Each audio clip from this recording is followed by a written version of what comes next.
Bienvenidos, como les decimos cada semana, a La Tribuna. Hoy es un día especial porque cuando acaban el libro de la autora que nos visita van a sospechar hasta de su peluquera. ¿A que sí, Carmen? Bienvenida.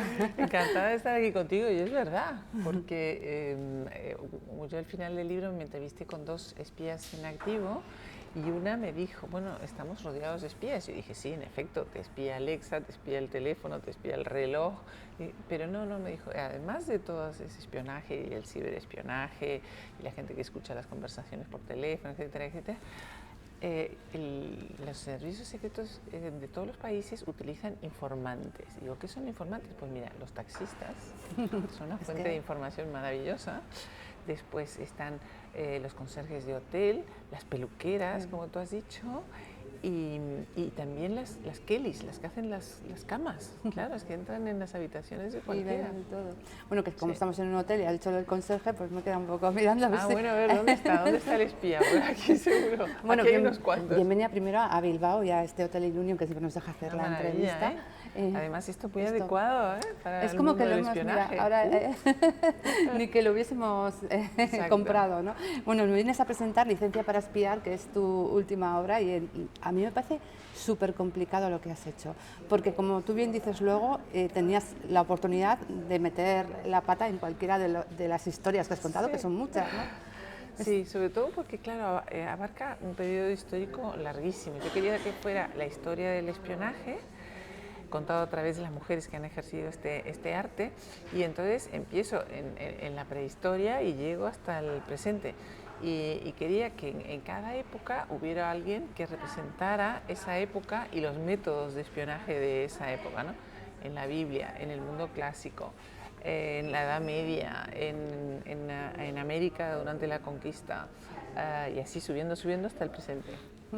Bueno, y eso supone, aparte, muchos nombres, conocer muchas cosas que han ocurrido, y has tenido personas que luego han revisado el libro, ¿no? Como Juan Eslava, que hace poco estuvimos con él, ¿no? Eso es importante, ¿no? Que bueno, alguien... es que Juan es un sabio. O sea, le preguntes, él sabe más que nadie. Así que yo le estoy muy agradecida, igual que le estoy agradecida a otras personas que me han ayudado desde el punto de vista, por ejemplo, de información militar o de información artística. O sea, abarca muchos campos. Bueno, esta historia, bueno, la pasión por las espías, no sé si es pasión, yo digo pasión, pero te comenzó desde muy pequeña porque tú viviste en Rusia. Sí, a mi padre lo destinaron como embajador del Uruguay en el año 72 a Moscú. Estamos hablando de la Guerra Fría, y en aquella época era como vivir en una novela de espías, pero todo era muy chapucero, ¿sabes? O sea, que no era James Bond precisamente, era Anacleto, agente secreto. Y todo funcionaba muy mal, la casa estaba llena de micrófonos. ¿Qué descubríais? Que descubríamos, porque de repente ¡toing! Salía así de atrás de un cable, de un cuadro salía un cable. Y sabías perfectamente que te estaban espiando, lo cual te creaba un poco de paranoia, ¿no? Mi madre, cada vez que tenía que hablar con nosotros de algo importante, nos citaba en el cuarto baño y abría la ducha. Y entonces eso distorsionaba los sonidos. Bueno, esas historias que viviste te has centrado sobre todo en las mujeres, porque las mujeres quizás no han tenido tanto protagonismo y han tenido un papel muy importante. De hecho, bueno, las espías, las buenas, tampoco tenemos por qué saber quiénes son, ¿no? Claro, bueno, primero no podía ser la historia del espionaje con hombres y mujeres, porque el libro hubiera salido 6 veces más gordo, pero es que además quería rescatar del olvido un montón de mujeres que cumplieron una función muy interesante en la historia en general y en el mundo del espionaje. Una de las cualidades de las espías es guardar siempre silencio, y yo creo que eso las mujeres lo sabemos hacer mejor que los hombres, fíjate. Te voy a decir por qué, porque durante la Segunda Guerra Mundial hubo muchísimas mujeres que eran amas de casa, que hicieron labores de espionaje y luego volvieron a su vida normal, y durante 50, 60 años no se supo qué actuación habían tenido, y al cabo de ese tiempo, por una carta, por un desliz, no sé qué, sale a la luz su cometido, y la familia se queda estupefacta, como mamá, pero si mamá no hacía más que tocar el piano y hacer tartas de chocolate, claro, ¿no? Y bueno, pues resulta que era una espía. Bueno, has elegido algunas, pero eso también te ha supuesto tener que decir a otras que no. y en ese elegir me imagino que habrá sido complicado, o les has dicho, bueno, esto para una segunda parte, no te preocupes. Bueno, sí, la verdad es que me han quedado muchas en el tintero, algunas de ellas porque me enteré tarde, por ejemplo, que había, una vez más en la Guerra Fría, había una señora que su hija trabajaba en una embajada importante, ¿no? Entonces, esta señora que tenía aspecto, para que te hagas una idea, un poco como la señora Marple, ¿no? ¿Te imaginas la señora Marple? Sí, sí, estoy visualizando. Venerable anciana, y estaba al lado de su hija y hacía punto. Y todo lo que se hablaba de cosas importantes, ella lo transmitía a través de la bufanda que estaba tejiendo, lo transmitía a los servicios secretos ingleses. Es que si yo pongo eso en una novela y me lo invento, nadie me cree, pero es verdad. Oh, pues es muy interesante esa historia. Bueno, yo revisando, mira, a ver si aquí teníamos alguna espía así conocida. Y hay una que la llamaban la sultana, que vivía en la zona de las Cortes, que era como de cuplé, era como un artista de variedades, y bueno, pues aprovechaba, porque claro, mucha gente, venía muchos clientes, ¿no? Y de ahí también podían sacar, ¿no? Claro. Sacar la información. Sí, pues esa me la guardo para una segunda, te la propongo. Un segundo tomo. Bueno, hay muchas mujeres interesantes, no sé si hay alguna que te haya llamado más la atención, que te haya quedado grabada y que o es difícil elegir. Bueno, son tan distintas que es muy difícil comparar unas con otras, pero por ejemplo me llamaba mucho la atención el caballero de Eon, que es hasta el día de hoy no se sabe si era hombre o mujer, pero que primero fue a espiar a Rusia y se hizo amante de la zarina, luego fue a espiar a Inglaterra y se hizo amante del rey de Inglaterra. O sea, una vez era mujer, mejor dicho, una vez era hombre y otra vez era mujer. Y luego también tuvo amores con Casanova, y Casanova nunca supo si se había acostado con un hombre o con una mujer. O sea, era la espía perfecta, porque si consigues engañar hasta ese punto, claro, todo lo demás es muy fácil. Y hablabas de la importancia de la sensualidad a nivel de espiar, ¿no? Porque si una mujer consigue conquistar a un hombre, es diferente a si un hombre conquista a una mujer, ¿no? Ya es como... Bueno, en el espionaje hay un capítulo muy eficaz, que es lo que se llama el sexpionaje, que es utilizar el sexo o bien para obtener información o bien para chantajear a una persona. Y entonces tanto hombres como mujeres lo practican. El epítome de utilizar el sexo para el espionaje es James Bond. Claro. Lo que pasa es que cuando una mujer hace lo mismo tiene otro nombre, Bilbao, ¿verdad? Estuvo en Bilbao grabando. ¿Estuvo grabando? Sí, tiene la película. Sí, claro que sí, es que ahora cuando lo has dicho me he imaginado bajando hacia el Museo Guggenheim, pero bueno, sí que es verdad, ¿no? Que es diferente de un hombre a una mujer. Las mujeres, protagonistas totales, tú hablas en el libro también de hechos históricos, por ejemplo, lo que ocurrió en el 11S, ¿no? Cómo falló ahí la red de espionaje, ¿no?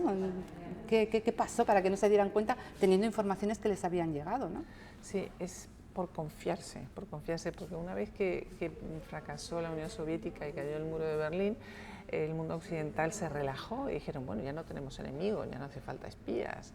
Y de repente, como dijo uno de los jefes del servicio secreto, dijo, ¿quién iba a pensar que el mayor enemigo de los Estados Unidos iba a ser un loco con chilaba que vivía en Afganistán y que tenía una barba de medio metro, ¿no? Y sin embargo fue así.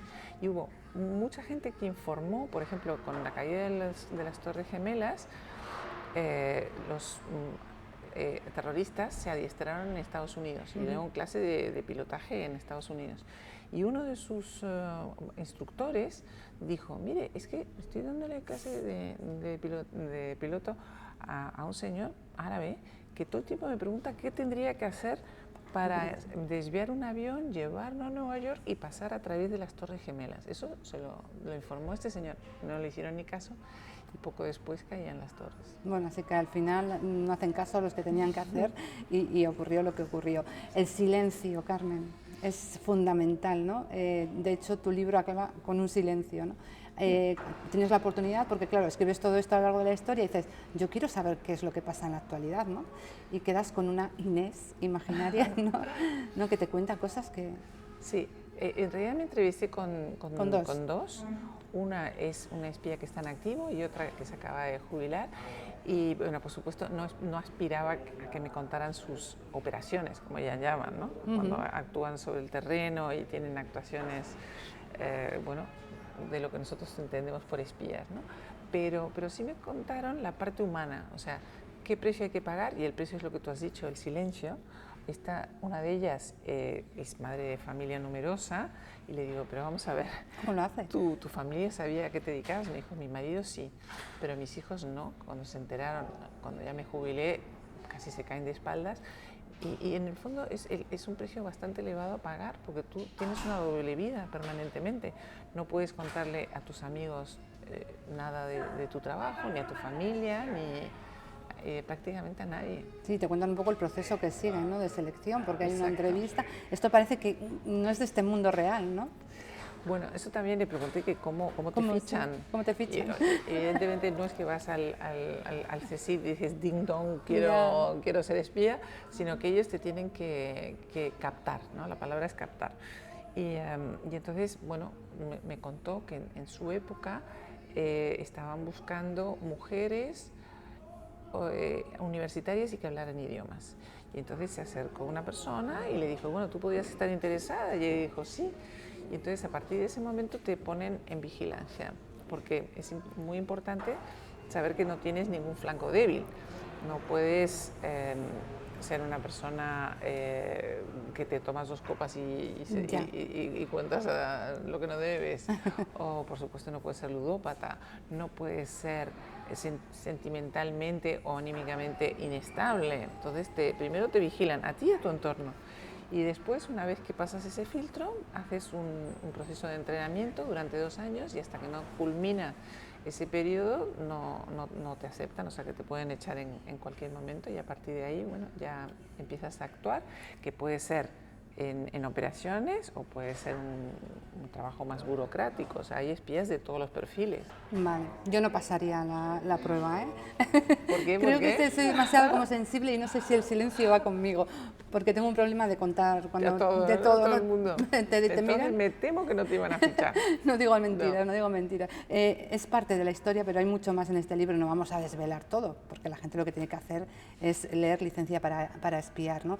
Pero Carmen es una persona a la que se le pregunta y habla de todo, y estos días también te están preguntando sobre la guerra en Ucrania, ¿no?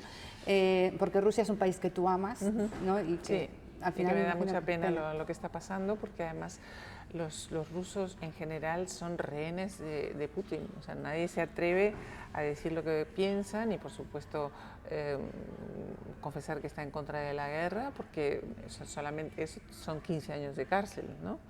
Y entonces la situación es terrible, yo no sé en qué va a acabar, pero los rusos van a empezar a sufrir mucho desde el punto de vista económico, etcétera, etcétera, y a Putin le da igual, porque una vez que está embarcado en esto, lo único que esperemos es que no le dé por apretar el botón, que no sea tan loco como eso, ¿no? Estaba leyendo hoy una entrevista a un soldado ruso que decía que la mayoría no está de acuerdo, claro. No, claro, pero no se atreven ni a decirlo. No se atreven ni a decirlo.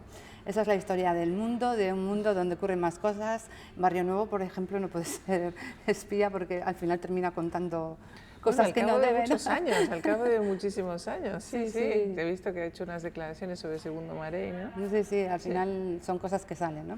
Bueno, van a venir dentro de poco los premios Planeta, que estuviste ahí leyendo el nombre de las ganadoras.